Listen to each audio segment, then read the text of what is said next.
G, maintaining a diary بڑی interesting کہانی.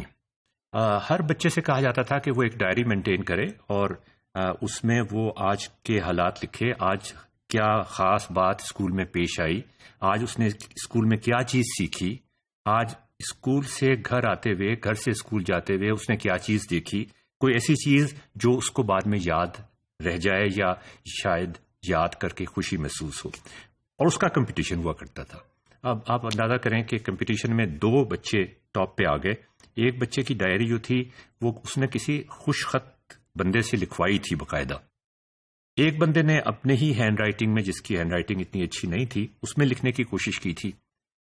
تو اب وہ دونوں ڈائریز مقابلے پہ تھیں، لیکن انعام اس بچے کو ملا جس بچے نے وہ اپنے ہاتھ سے لکھی تھی اور وہ مستقل ڈائری مینٹین کرتا تھا. اس لیے کہ وہاں شک یہ پڑ گیا کہ یہ جو خوش خط کر کے لکھوائی گئی ہے یہ ایک ہی دن میں غالباً 4-5 مہینوں کی ڈائری مکمل کرنے کی کوشش کی گئی ہے. آج کل اگر ٹیکنالوجی ہوتی تو ہم بڑی آسانی سے یہ دیکھ سکتے تھے کہ یہ پیج کس دن لکھا گیا، یہ پیج کس دن لکھا گیا، اور اتنا مسئلہ کھڑا نہ ہوتا. مگر ڈائری مینٹین کرنا ایک بہت اہم حصہ ہے ایجوکیشن کا.